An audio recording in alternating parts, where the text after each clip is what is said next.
तो welcome back students. और आज हम लोग का दूसरा लेक्चर है BEE का। और कल जाते जाते हम लोगों ने चार्ज के बारे में डिस्कशन किया था। चार्ज के बारे में काफ़ी हेल्दी डिस्कशन किया था हम लोगों ने। कुछ मतलब चार्ज की डेफिनेशन हम लोगों ने लिखी थी, फिर चार्ज की वैल्यू क्या होती है, ठीक है, कूलम के बारे में जाना था, एक इलेक्ट्रॉन का चार्ज कितना होता है ये देखा था हम लोगों ने। फिर उसके बाद law of conservation of charge पढ़ा था, ठीक है। हाँ, ये भी पढ़ा था कि कितने टाइप के चार्ज होते हैं, पॉजिटिव चार्ज, नेगेटिव चार्ज। फिर मैंने हाइड्रोजन एटम का एग्जांपल लेके एक्सप्लेन भी किया था कि एक्चुअली में चार्ज किस वजह से डेवलप होता है। तो हमारा लास्ट में कंक्लूजन ये निकल के आया था कि भाई जब तक सॉरी इलेक्ट्रॉन आपका फ्लो नहीं करेगा एक बॉडी से दूसरे बॉडी, या तो एक बॉडी से दूसरे बॉडी ट्रांसफ़र नहीं करेगा, तब तक आपका चार्ज डेवलप नहीं होगा, ठीक है ना। हम लोग ये सीखे थे कि पॉजिटिव चार्ज भी जो होता है वो इलेक्ट्रॉन के निकलने की वजह से आता है, और नेगेटिव चार्ज उसमें इलेक्ट्रॉन किसी भी बॉडी में एक्सेस की वजह से आता है, कितना इलेक्ट्रॉन उसमें एक्सेस में है किसी भी बॉडी में, ठीक है ना। तो चार्ज बेसिकली हमारा किस पे डिपेंड करता है, इलेक्ट्रॉन्स पे, कितने इलेक्ट्रॉन निकाले गए या कितने इलेक्ट्रॉन भरे गए, ठीक है ना। हम लोग के पास ये कंक्लूजन आया था। और लास्ट में मैंने एक न्यूमेरिकल दिया था सॉल्व करने को, ठीक है। लास्ट में मैंने एक न्यूमेरिकल दिया था सॉल्व करने को, तो उसका मैं सबसे पहले सॉल्यूशन उसका डिस्कस करूँगा। तो न्यूमेरिकल हमारा क्या था, मैंने बोला था कि दो बॉडी हैं, बॉडी ए और बॉडी बी, और मैंने बोला था कि बॉडी ए से बॉडी बी की तरफ 10 इलेक्ट्रॉन मैं ट्रांसफ़र कर रहा हूँ अपने तरफ से, 10 इलेक्ट्रॉन मैं अपने तरफ से ट्रांसफ़र कर रहा हूँ बॉडी ए से बॉडी बी में। तो बोल रहा था कि चार्ज ऑन बॉडी ए पे भाई कितना चार्ज आएगा ये पूछा था, और पूछा था चार्ज ऑन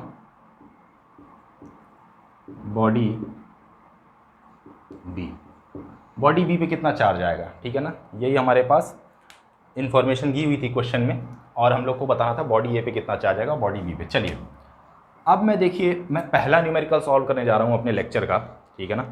और मैं यहीं से आप लोग को एक चीज़ बताना चाहता हूँ। देखो यार, बहुत से बच्चों को न्यूमेरिकल में प्रॉब्लम होती है, किस वजह से होती है मैं आप लोग को बता दूँ। आप लोग हमेशा क्वेश्चन देखते ही तुरंत सॉल्व करने लगते हैं। सबसे पहला काम आज के बाद से क्या करेंगे, सबसे पहले आप गिवन डाटा को लिखेंगे, जो क्वेश्चन में इन्फॉर्मेशन दिया है ना उसको आप लिख लीजिए पहले क्वेश्चन में। तो जैसे कि क्या दिया है कि 10 इलेक्ट्रॉन आपका ट्रांसफ़र हुआ है, बोला है क्वेश्चन में, कहाँ से कहाँ तक, ए से बी तक। ए बॉडी में से 10 इलेक्ट्रॉन निकाल के बी में ट्रांसफ़र कर दिए हैं, ये चीज़ क्वेश्चन में दी है। अच्छा, और कुछ बोला है, और कुछ क्वेश्चन में दिया हुआ है क्या, और कुछ तो नहीं दिया हुआ है, ठीक है। अब चलिए, अब आप एक चीज़ जानते हैं कि एक इलेक्ट्रॉन का चार्ज कितना होता है, -1.602 इंटू 10⁻⁻19 कूलम, ये एक इलेक्ट्रॉन का चार्ज होता है, ठीक है। अच्छा, अब एक बात बताइए, अगर एक इलेक्ट्रॉन का चार्ज इतना है तो 10 इलेक्ट्रॉन का चार्ज कितना होगा। सिंपल यूनिटरी मेथड, भाई एक आंख से 1 किलोमीटर दिखता है तो दो आंख से कितना किलोमीटर दिखता है, ऐसा नहीं है, ठीक है ना। अब ये नहीं बोल देना कि एक आंख से 2 किलोमीटर दिखता है, ऐसा नहीं है। तो बायोलॉजी वाले कंसेप्ट में नहीं जाते हैं, बस इतना याद रखिए कि यूनिटरी मेथड ये बोलता है कि अगर कोई एक चीज़ किसी सर्टेन अमाउंट में दी हुई है तो अगर n नंबर ऑफ चीज़ निकालें तो कितना होगा, ठीक है ना। तो सिंपल क्या कर देते हैं हम लोग, मल्टीप्लाई कर देते हो, तो 10 इलेक्ट्रॉन का चार्ज कितना हो जाएगा, 10 इंटू -1.602 इंटू 10⁻⁻19 कूलम, ठीक है ना। ये आ जाएगा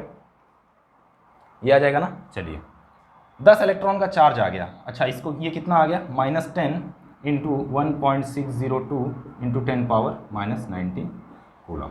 इसको और सिंप्लीफाई करके लिख दीजिए, तो ये -10 से कितना हो जाएगा, यानी कि हो जाएगा -1.602 इंटू 10⁻⁻18 कूलम, ठीक है ना। ये पावर मैंने यहाँ पर एडजस्ट कर दी, ठीक है। आपके पास ये आ गया, ये होता है यानी कि आपने निकालिए कि 10 इलेक्ट्रॉन का चार्ज कितना है। अब आप लोगों से मैंने कल ही बताया था, अब तो एकदम सिंपल हो गया न्यूमेरिकल, कि किसी बॉडी पे चार्ज किस वजह से डेवलप होता है, या तो उस बॉडी पे दो ही तरह के चार्ज डेवलप होंगे, या तो पॉजिटिव या तो नेगेटिव, ठीक है ना।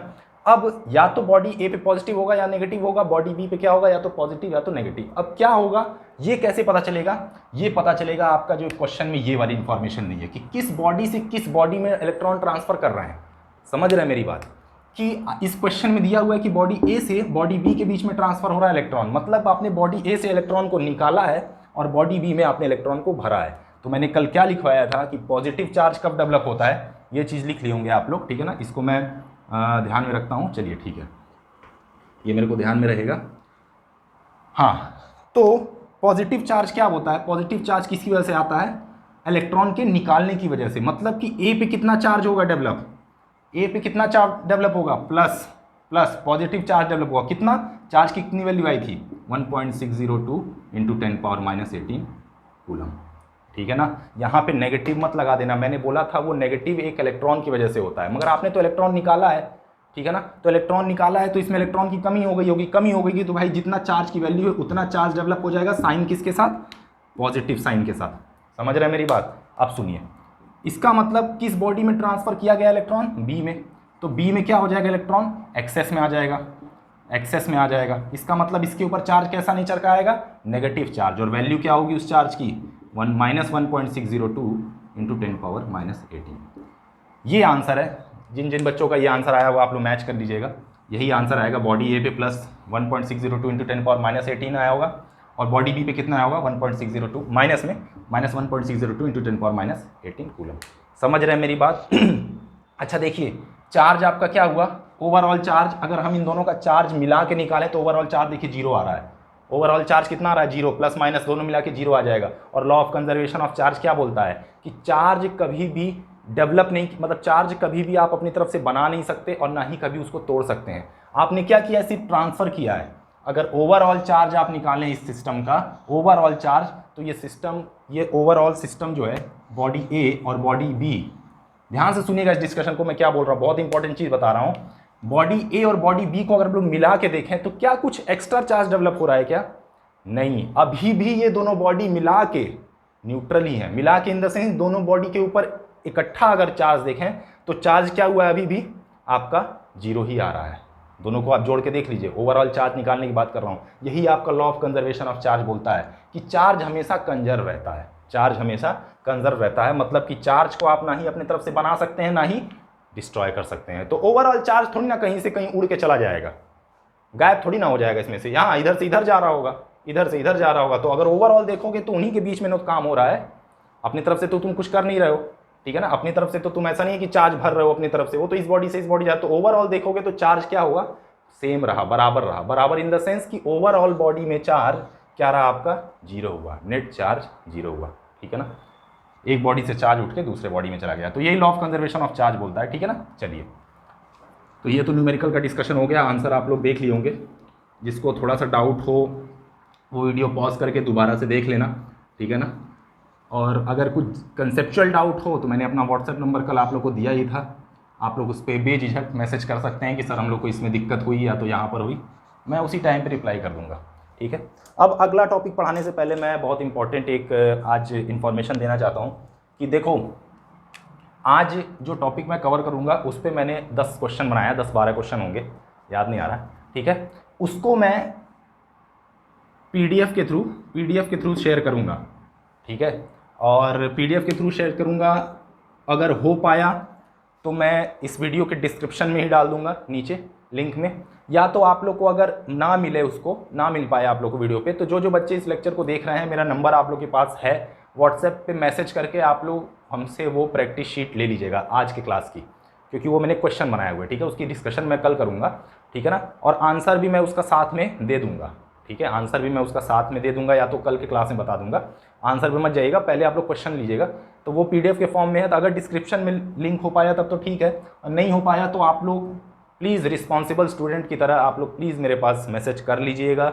व्हाट्सएप मैंने नंबर कल दिया हुआ है, कोई टेंशन की बात नहीं है, मैसेज करके बोल दीजिएगा सर हम लोग को शीट दे दीजिए। ठीक है ना, समझ रहे हैं मेरी बात, प्रैक्टिस बहुत ज़रूरी है। ठीक है, चलिए, अब देखिए हम लोगों ने पांच चीज़ें पढ़ी थी ना। 5 चीज़ें क्या क्या थी, चार्ज, वोल्टेज, करंट, पावर और एनर्जी। एक चीज़ तो पढ़ लिए, अब अगली चीज़ पे आते हैं। अगली चीज़ क्या होती है, अगली चीज़ हम लोग क्या पढ़ेंगे, करंट। करंट क्या होता है, ठीक है, करंट क्या होता है, सब लोग को डेफिनेशन पता होगी, सब लोग पढ़ते ही हैं कि भाई current is flow of charge. ठीक है ना, फ्लो ऑफ चार्ज या तो rate of flow of charge. ठीक है ना, तो पहले हम लोग डेफिनेशन लिख लेते हैं। Rate of flow of charge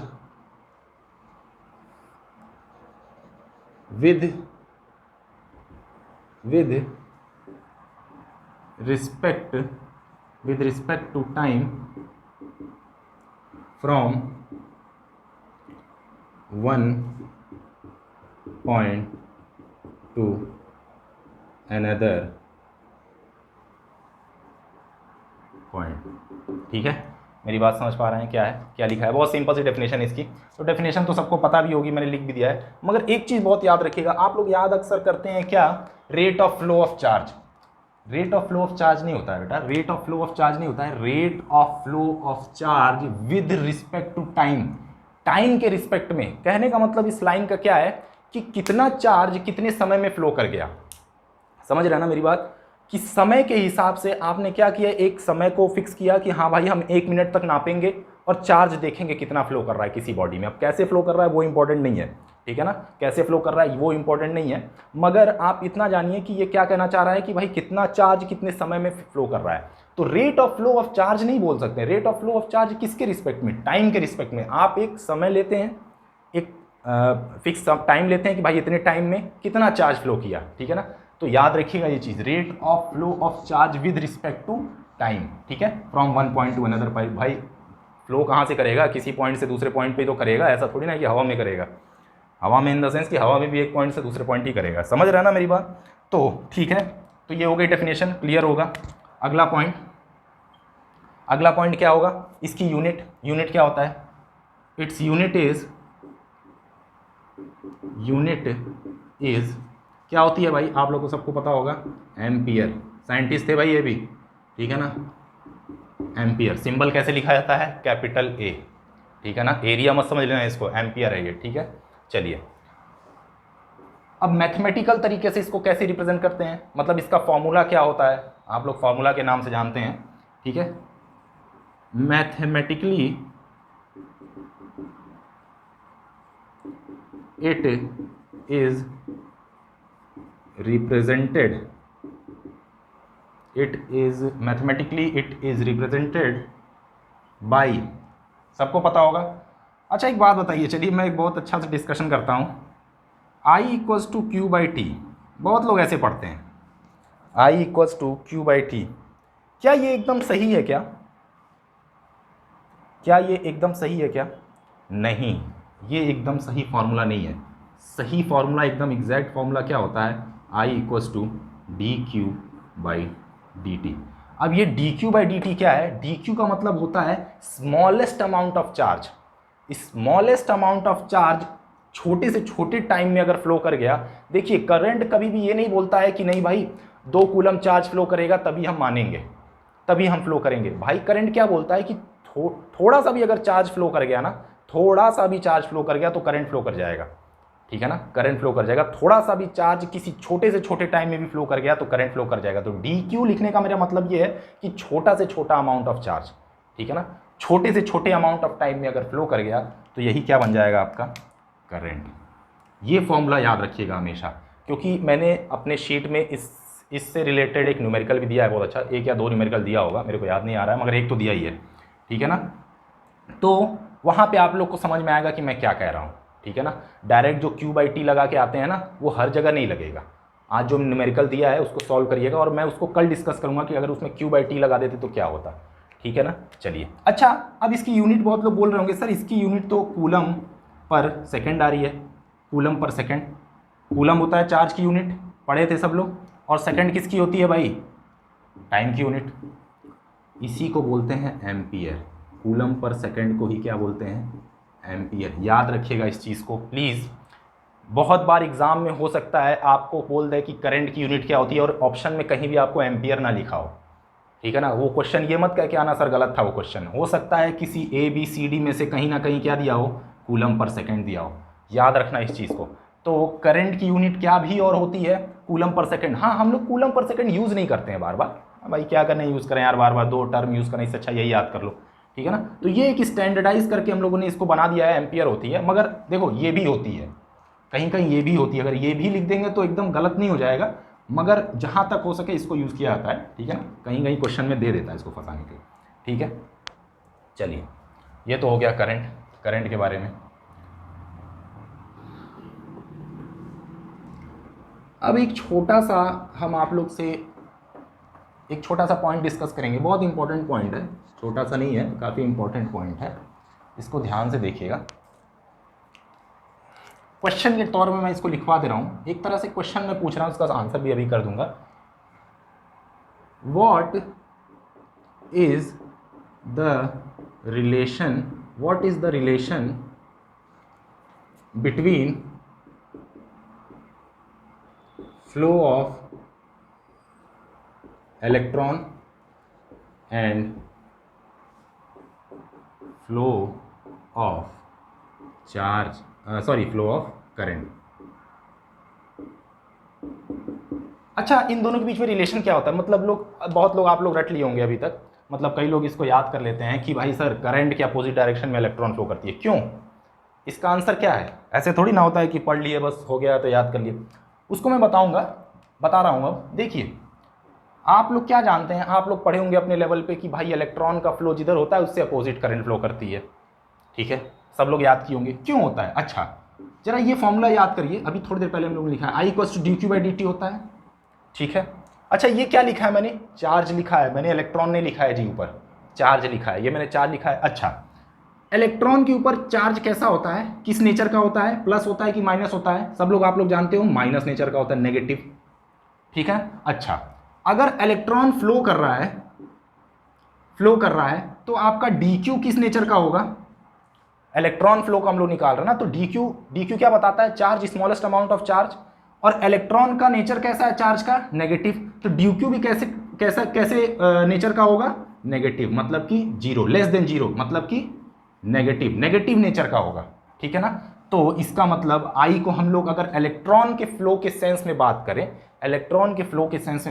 तो I को हम लोग क्या लिख सकते हैं इस तरह, -dQ/dt। इसको यूज मत करने लग जाना अपने फॉर्मूले में, पेपर में, एग्जाम में, कि फॉर्मूला लगा के -dQ/dt पढ़ गए। ये तभी लगाना जब इलेक्ट्रॉन का फ्लो की बात कर रहा हो, इलेक्ट्रॉन का flow in the sense electron से रिलेशन निकालना हो। हालांकि इस तरह का कोई न्यूमेरिकल नहीं पूछेगा, मगर बस समझ में आने के लिए मैं बताना चाह रहा हूँ कि देखिए ये नेगेटिव साइन जो है ये क्या बता रहा है कि जिधर इलेक्ट्रॉन फ्लो करेगा उससे उल्टा आपका करंट होगा।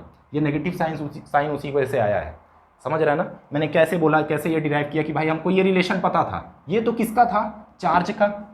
dQ/dt क्या होता है? चार्ज का रिलेशन होता है ना, कि rate of flow of charge. मैंने ये लिखा है, इलेक्ट्रॉन नहीं। ठीक है ना, चलिए अब आपको पता है अगर मैं इलेक्ट्रॉन के सेंस में बात करूं तो क्या होगा कि एक इलेक्ट्रॉन पे नेचर क्या होता है चार्ज का? नेगेटिव चार्ज होता है। ठीक है, तो अगर इलेक्ट्रॉन फ्लो कर रहा है तो dq की वैल्यू क्या हो जाएगी? नेगेटिव हो जाएगी। dq की वैल्यू नेगेटिव हो जाएगी क्योंकि उसका नेचर कैसा है? नेगेटिव का है ना, नेगेटिव है, इलेक्ट्रॉन पे चार्ज तो नेगेटिव होता है। ठीक है, dq की वैल्यू नेगेटिव हो गई, और इस वजह से अगर हम लोग I को फ्लो ऑफ इलेक्ट्रॉन के टर्म में निकाले, तो हम लोग क्या लिख सकते हैं इसको ओवरऑल? -dQ/dt। ये माइनस क्यों आया? ड्यू टू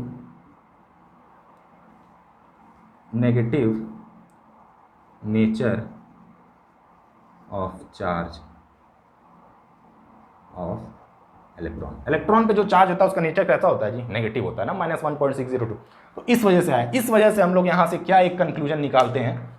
ठीक है, ये आप लोग नोट कर लिए होंगे, इसको इसी तरह से नोट कर लीजिएगा। ठीक है ना, चलिए इसको करने के बाद अब मैं नोट पॉइंट लिखवा रहा हूँ, इसको नोट्स में अपने लिख लीजिएगा इस डेरिवेशन के बाद। नोट पॉइंट है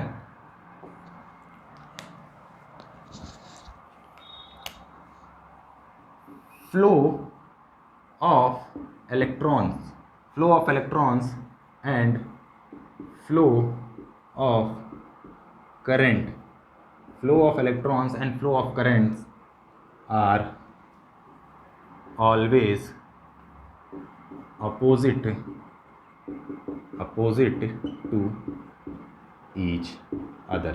बहुत इंपॉर्टेंट पॉइंट है, प्लीज़ हमेशा याद रखिएगा। सर्किट में कभी भी अगर इलेक्ट्रॉन की डायरेक्शन बना के सर्किट में मैं एग्जांपल भी बना देता हूँ, जैसे कि मान लीजिए अब मैंने आपको एक सर्किट बना दिया। ठीक है ना, सर्किट में मत सोचना कि क्या बना हुआ है। एक मान लो ये ऐसे करके रजिस्टर बना दिए। ठीक है, रजिस्टर बना दिए, ये एक बैटरी बना रही है, तो सबको पता होगा। अब रजिस्टर की वैल्यू क्या हमसे मतलब नहीं है। ठीक है ना, ये बैटरी हो गई 20 वोल्ट की। चलिए, तो इसका मतलब क्या कह रहा है कि इलेक्ट्रॉन अच्छा करंट कैसे फ्लो करता है? आप सब लोग पढ़े होंगे अपने लेवल पे कि करंट कैसे फ्लो करता है जी? प्लस टर्मिनल से निकलता है बैटरी के, माइनस में घुसता है ना। चलिए, तो मतलब करंट कैसे फ्लो कर रहा है? ये I का फ्लो है, ब्लैक वाले से मैं बना रहा हूँ ना, ये I का फ्लो है। I कैसे फ्लो करता है? ऐसे प्लस से निकल के माइनस में जाता है। चलिए ठीक है, तो अभी हम लोगों ने जो पीछे रिलेशन निकाला, अगर हम इलेक्ट्रॉन के फ्लो को देख रहे होंगे सर्किट में, इलेक्ट्रॉन के फ्लो को देख रहे होंगे, तो इलेक्ट्रॉन कैसे फ्लो कर रहा होगा भाई लोग? इलेक्ट्रॉन कैसे फ्लो कर रहा होगा? ऐसे, समझ रहे हो? देखो करंट के उल्टा, ठीक है।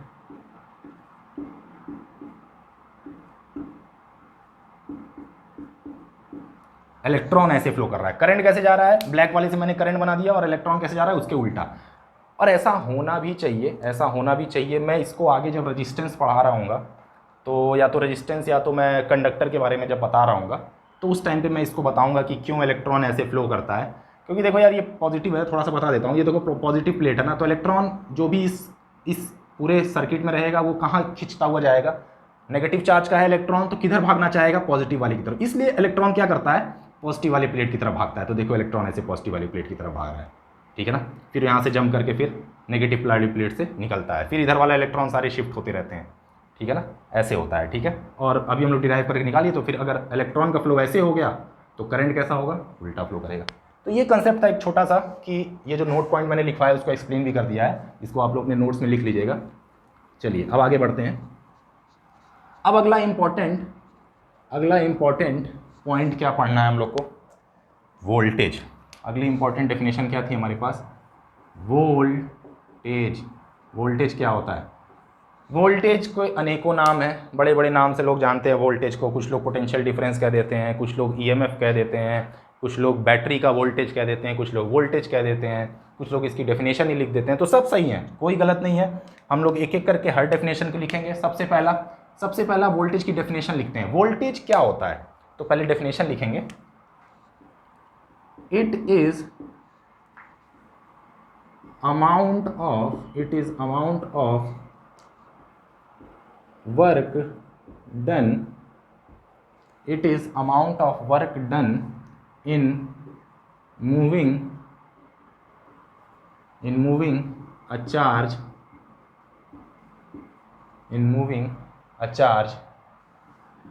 from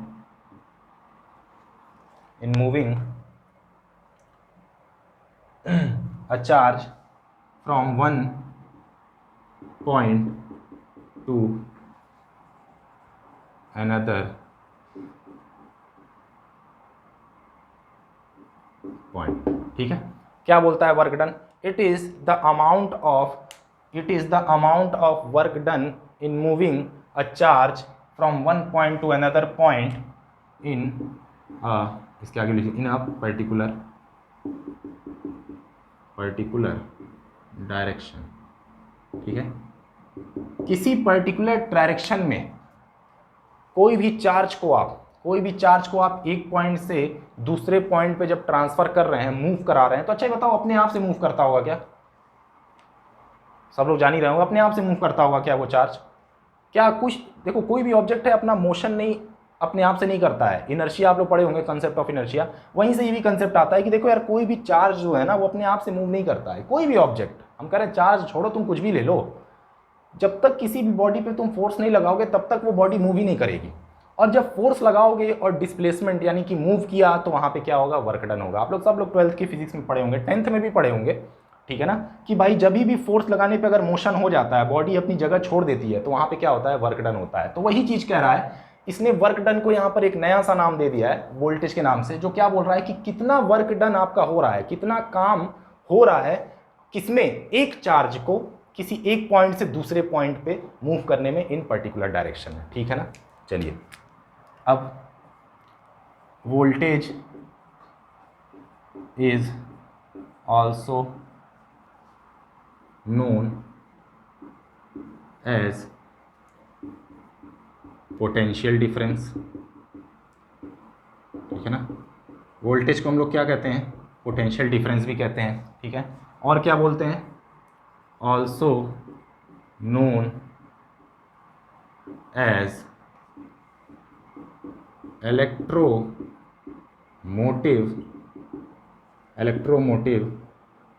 force. इसी को हम लोग और क्या बोल देते हैं? शॉर्ट फॉर्म में क्या बोलते हैं इसको? EMF। अब देखिए इसके जो ईएमएफ है ना, इसके नाम में ही अपना मतलब छुपा हुआ है, इलेक्ट्रोमोटिव फोर्स। इलेक्ट्रो मतलब इलेक्ट्रॉन को मोशन कराने में कितना फोर्स लग रहा है, एक तरह से ये बोलना चाह रहा हूँ, जब फोर्स लगेगा और मोशन भी करेगा तो वहाँ पे क्या होगा, वर्क डन होगा। तो ये भी वही चीज़ समझाना चाह रहा है, ठीक है ना, जो मैंने ऊपर लिखी हुई है, ठीक है। चलिए अब अगला पॉइंट, इसकी यूनिट क्या होती है भाई, यूनिट क्या होती है इसकी, वोल्ट्स और वी, कैपिटल वी, ठीक है ना, ये इसकी यूनिट होती है। अच्छा, और मैथमेटिकली इसको कैसे रिप्रेजेंट किया जाता है, इसका फॉर्मूला, पेपर में फॉर्मूला आ गया भाई, कुछ वर्क डन ऑन करके चार्ज से रिलेशन निकालने को कह दे रहा है, तो इसका फॉर्मूला क्या होता है, मैथमेटिकली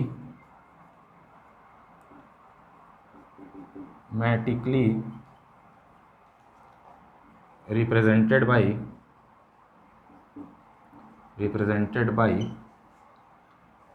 V इक्वल्स टू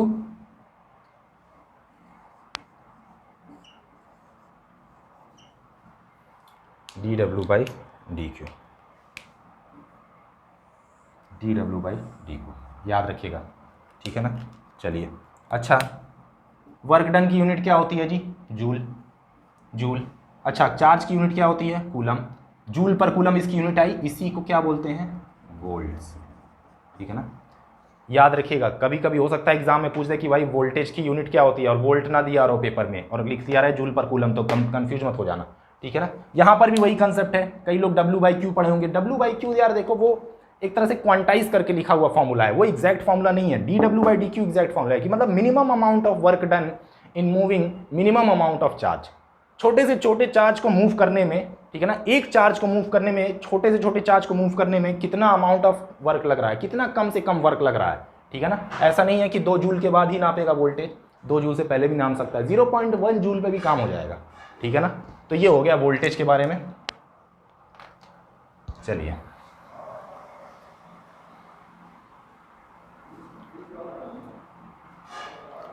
अब एक मैं छोटा सा एक कंसेप्ट आप लोगों को समझा देता हूँ कि देखिए ये वोल्टेज जो है, ये अमाउंट ऑफ वर्क डन क्या कहना चाह रहा है, क्यों होता है ये सब, ठीक है ना। वोल्टेज के बारे में एक छोटा सा बहुत मैं डिस्कशन कर देता हूँ आप लोग के सामने। छोटा सा डिस्कशन ये है कि चलिए मान लीजिए मैं कह रहा हूँ मेरे पास एक कंडक्टर है, ठीक है ना, कंडक्टर बना रहा हूँ मैं, या ड्राइंग अगर अच्छी नहीं बनी तो माफ़ करना, मगर कोशिश करूँगा अच्छा बनाने की, ठीक है ना। एक कंडक्टर है, ये ध्यान से देखना, ये मैंने लगा दी एक बैटरी, ठीक है, ये मैंने एक लगा दी बैटरी। अच्छा, कंडक्टर के अंदर क्या होगा, फ्री इलेक्ट्रॉन्स होंगे, सबको पता है कंडक्टर के अंदर क्या होता है, फ्री इलेक्ट्रॉन्स होता है, कंडक्टर के अंदर, ठीक है। अभी मैंने क्या किया है, ये सर्किट को बंद नहीं किए हैं हम, ठीक है, ये है प्लस चार्ज, ये नेगेटिव चार्ज है, मतलब प्लेट पे बैटरी के, ये प्लस इलेक्ट्रोड माइनस इलेक्ट्रोड, ये इलेक्ट्रोड्स होते हैं, ये प्लस और माइनस ये जो बनाए हैं। अब ये पूछोगे तुम लोग बड़ा छोटा क्यों होता है, बस अरे दिखाने के लिए, डिफरेंस क्रिएट करने के लिए आ रहा है। दोनों बराबर बना देते, कैसे बता पाते कौन सा प्लस है कौन सा माइनस है, लो समझ रहा हो ना। तो बहुत दिमाग मत लगाना कि ये सर बड़ा कैसे होता है, छोटा क्यों कर दिए, उसको बड़ा बना लेना, बड़ा छोटा, मगर ये कन्वेंशन है, ठीक है ना, तो इसको फॉलो कर लेना कन्वेंशन के हिसाब से।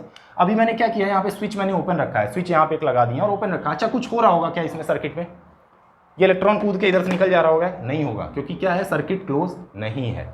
अब क्या किया आपने, स्विच किया आपने बंद, थोड़ा अच्छे से बना देता। अब बताओ, अब ये जो इलेक्ट्रॉन्स इसके अंदर फ्री हैं, फ्री इलेक्ट्रॉन्स मतलब होता है कि जिसके अंदर बाउंडेशन नहीं होती है, निकल के भाग सकता है वो, अगर उसको अच्छा पाथ मिल जाए, रास्ता मिल जाए जाने का। तो इसको क्या दिख रहा होगा, अरे वाह बहुत अच्छा रास्ता है, निकल जाओ यहाँ से, भागो जल्दी से।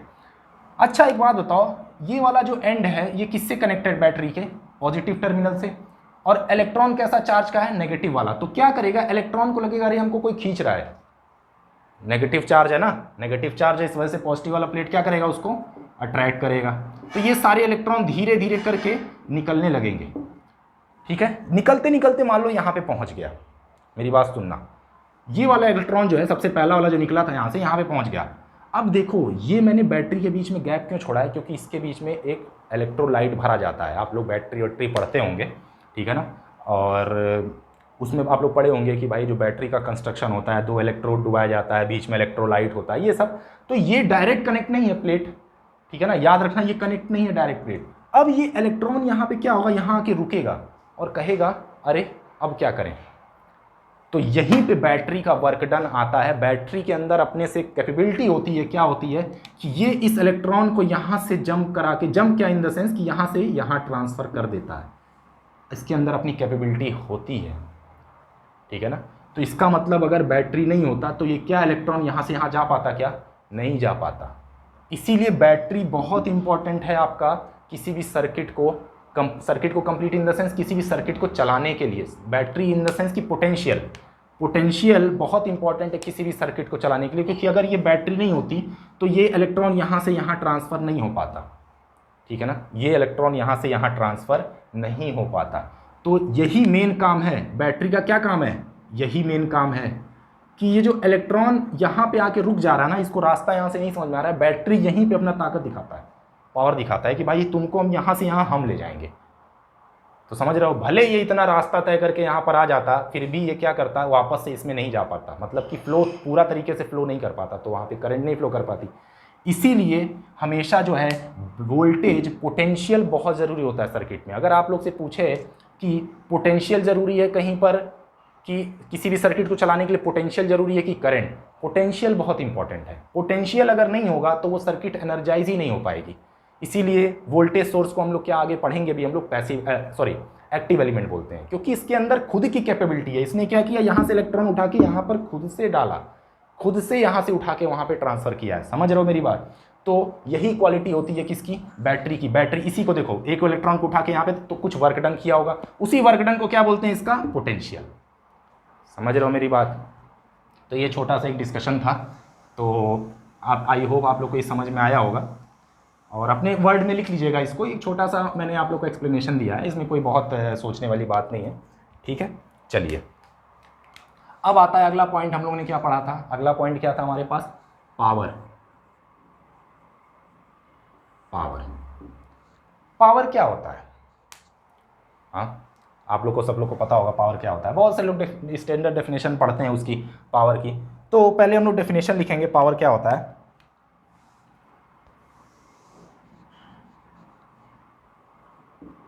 It is defined as rate of change of work done with respect to time, ठीक है। It is defined as rate of change of work done with respect to time, मतलब कितना वर्क डन किसी टाइम में हो गया है, एक सर्टेन अमाउंट ऑफ टाइम में कितना वर्क डन हो जा रहा है, ठीक है। वर्क डन कौन करता है, बैटरी, ठीक है ना। तो पावर इसीलिए वो जनरेट करता है, ठीक है। छोड़िए, जाने दीजिए, वो सब बात ध्यान मत दीजिए, बस इतना याद रखिए कि पावर की डेफिनेशन क्या होती है, amount of work done in rate of change of work done with respect to time, ठीक है। चलिए अब इसकी यूनिट क्या होती है, यूनिट सब लोग को पता होगी। यूनिट क्या होती है, यूनिट इज स्टैंडर्ड यूनिट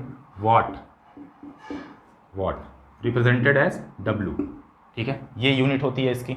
अच्छा, मैथमेटिकली पावर को कैसे रिप्रेजेंट किया जाता है, बहुत लोग डायरेक्ट फॉर्मूला याद करते हैं वी इंटू आई। वो वी आई कैसे आता है वही मैं बता रहा हूँ, अभी यहाँ पे डिराइव करूँगा। चलिए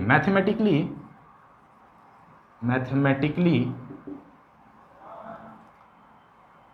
P इक्वल्स टू क्या होता है जी, मैंने क्या बोला है, rate of change of work done dW by dt, ये होता है वर्क डन, पावर। अच्छा एक बात बताओ, अब सुनो यहाँ से ध्यान से देखना। अच्छा ये dW बाई dt में अगर मैं ऊपर नीचे दोनों dQ से मल्टीप्लाई कर दूँ, कहने का मतलब ये है, अगर मैं ये कर दूँ dW by dt into dQ by dQ, चलो मैं ऊपर नीचे क्या कर रहा हूँ, एक स्मॉलेस्ट अमाउंट ऑफ चार्ज से ऊपर नीचे डिवाइड कर देना हो, तो इससे कोई फर्क नहीं पड़ेगा, दोनों कट के फिर 1 हो जाएगा।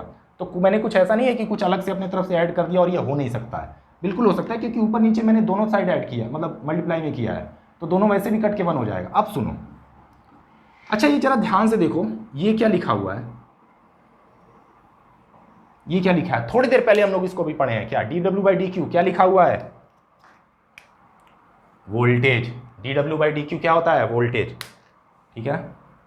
रुको, इसको मैं ब्लू पेन से लिख दे रहा हूँ क्योंकि मैंने वहाँ पे ब्लू पेन से बनाया हुआ है। और अब देखो, अच्छा ये देखो dq/dt क्या लिखा हुआ है, rate of flow of charge with respect to time, क्या था, i। तो यहाँ से आता है power equals to V I, power equals to V I. ठीक है ना, समझ पा रहे हैं? याद रखना इस फॉर्मूले को हमेशा कि पावर इक्वल्स टू यहाँ से क्या आता है, v इंटू आई। चलिए, अच्छा अब देखिए, अभी हम लोगों ने ऊपर एक लिखा था फॉर्मूला, ये वाला dw/dt लिखा था ना। अच्छा, वर्क डन की यूनिट क्या होती है, जूल, और टाइम की क्या होती है जी, सेकंड। तो याद रखना, पावर की कभी कभी ऑप्शन में जूल पर सेकंड भी दे सकता है, वॉट नहीं देगा। इसी को क्या बोलते हैं, वॉट। ठीक है ना, इसी को क्या बोलते हैं, वॉट बोलते हैं। जूल पर सेकंड को ही क्या बोलते हैं, वॉट बोलते हैं। तो इसको याद रखना, ठीक है ना, इसको याद रखना। चलो,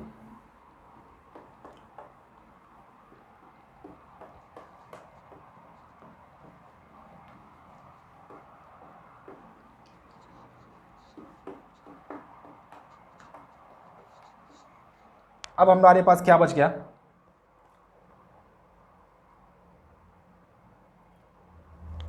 लास्ट जो हमारे पास डेफिनेशन बच गई, कौन सी, बेसिक डेफिनेशन, एनर्जी। एनर्जी की डेफिनेशन बच गई। एनर्जी क्या होता है, सिंपल है यार, एनर्जी कुछ नहीं है। एनर्जी सिंपल क्या बताता है, it is simply, it is defined as time integration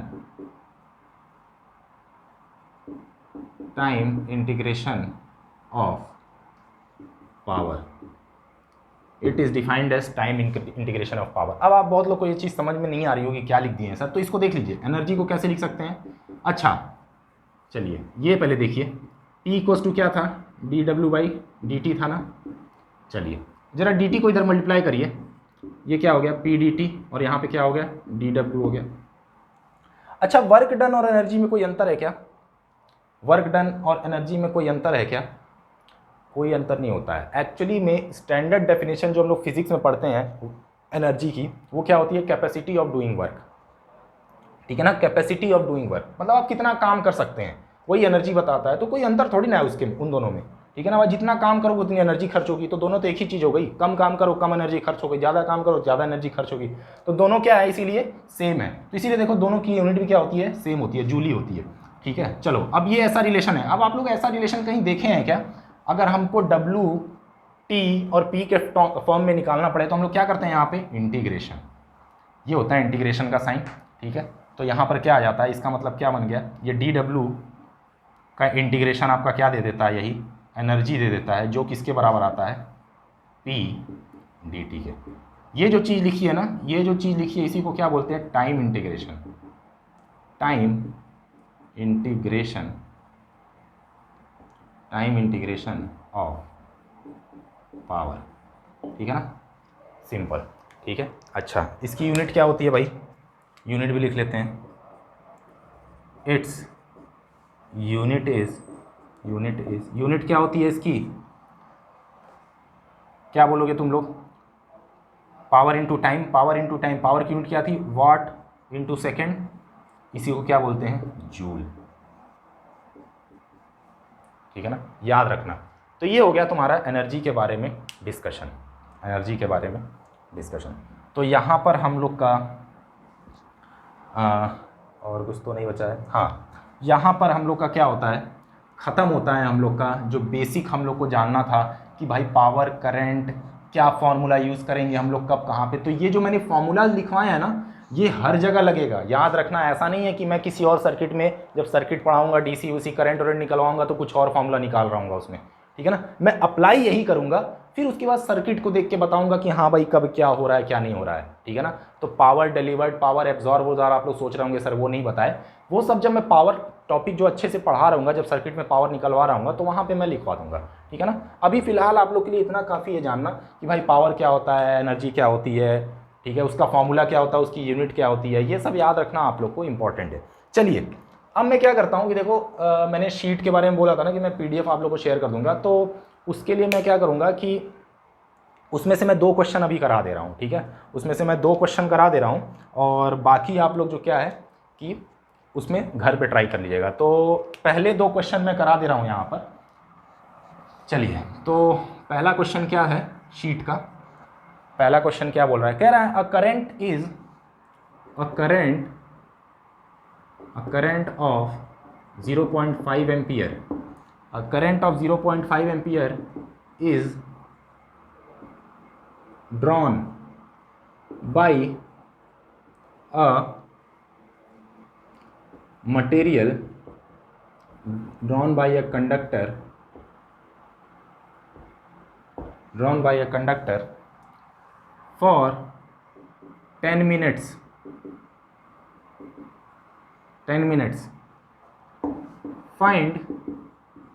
find the charge that flows through the circuit. ठीक है, बहुत सिंपल सा क्वेश्चन है यार, बहुत सिंपल सा है, आप लोग पढ़ लीजिए इसको। और मैं ये कहूँगा कि सॉल्यूशन देखने से पहले मैं यही कहूँगा कि आप लोग पहले वीडियो को पॉज करके पहले खुद से सॉल्व कर लीजिए, उसके बाद सॉल्यूशन मेरा लगाइएगा। हालांकि मैं सॉल्व करने जा रहा हूँ अभी, मगर प्लीज़ वीडियो को पॉज कर लीजिए, फिर इसको सॉल्व कर लीजिए, इसको आराम से सॉल्व कर लीजिए कि ये क्या बोल रहा है। फिर जब मैं लास्ट में जब आंसर निकाल रहा हूँ तो आप वहाँ से मैच कर लीजिएगा। चलिए, तो देखिए मैंने क्या बोला कि सबसे पहले क्वेश्चन को लाइन बाय लाइन पढ़िए और जो क्वेश्चन में इंपॉर्टेंट जो पॉइंट्स लिखे हुए हैं या तो आपको डाटा दिया हुआ उसको पहले लिख लिया करिए, ठीक है ना। तो सबसे पहले क्या बोल रहा है, a current of 0.5 ampere given, क्या दिया हुआ है, आई कितना दिया हुआ है इसमें 0.5 एम्पियर करंट दिया हुआ है। कह रहा है drawn by a conductor in 10 minutes, time क्या दिया हुआ है, टाइम कितना दिया हुआ है जी, टाइम t इक्वल्स टू कितना दिया है 10 मिनट्स। देखो अब मैं यहाँ पे एक बहुत इंपॉर्टेंट चीज़ बता रहा हूँ कि हमेशा कभी भी टाइम, एरिया, लेंथ, ठीक है ना, फोर्स, कुछ भी दिया रहा है, हमेशा क्या करना ना, स्टैंडर्ड यूनिट में कन्वर्ट कर देना। स्टैंडर्ड यूनिट जैसे कि टाइम की स्टैंडर्ड यूनिट क्या होती है, सेकेंड, ठीक है ना। मिनट्स में इस क्वेश्चन को सॉल्व मत करना, किसी भी क्वेश्चन को टाइम की स्टैंडर्ड यूनिट में ही सॉल्व करना, ठीक है ना, टाइम के या तो किसी भी चीज़ के स्टैंडर्ड यूनिट में ही सॉल्व करना, जब तक कि क्वेश्चन में दिया ना हो कि नहीं भाई हमको आंसर मिनट्स में ही चाहिए। समझ रहे हो ना। तो हम लोग यहाँ पर क्या करेंगे, पहले 10 मिनट्स को सेकंड्स में चेंज कर लेंगे। अच्छा 1 मिनट में कितने सेकंड होते हैं, 60 सेकंड, तो 10 मिनट में कितने हुए, 10 × 60 कितना हो गया जी, 600 हो गया।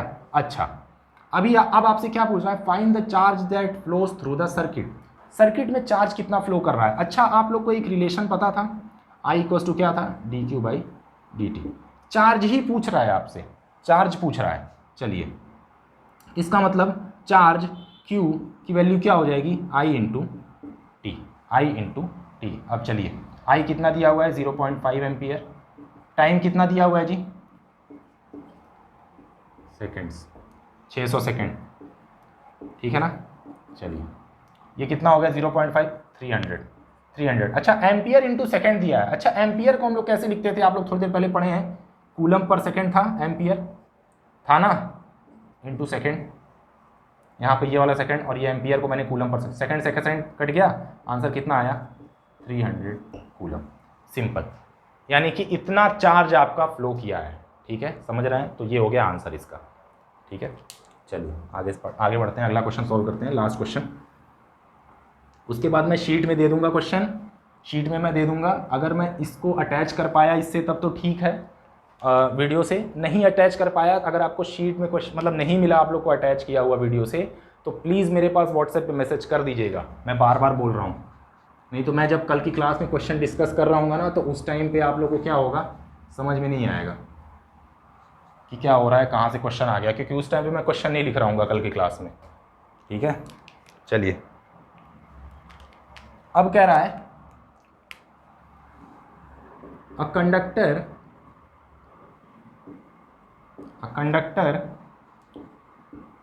हैज़ अ कांस्टेंट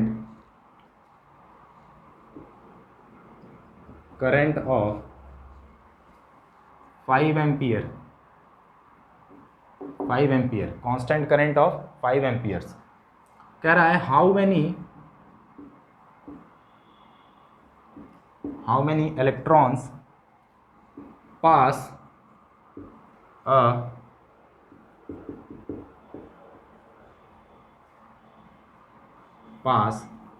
नहीं लिखिए, pass through the conductor in 1 minutes. ये क्वेश्चन है, ठीक है ना। अब आप लोग वीडियो को पहले पॉज करिएगा, फिर उसके बाद ही करिएगा, ठीक है। मैं तो इसको अभी सॉल्व करने जा रहा हूँ।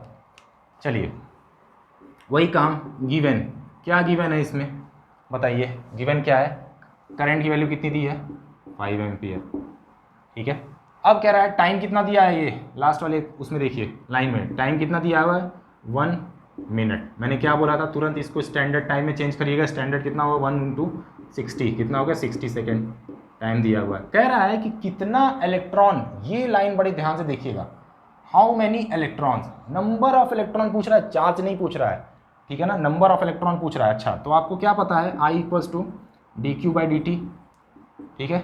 तो चार्ज यहाँ से कितना निकाल लेंगे आप लोग, Q की वैल्यू कितनी निकाल लेंगे I × T। I कितना दिया है 5 एम्पियर इंटू टाइम कितना है 60 सेकेंड्स। कितना चार्ज हो गया टोटल 300 कूलम। इतना चार्ज फ्लो किया। याद रखना, यहाँ पे आंसर निकाल के बहुत लोग नहीं रुक जाना, कह रहे भाई ये आंसर आ गया। ये तो क्या आया है आपका चार्ज।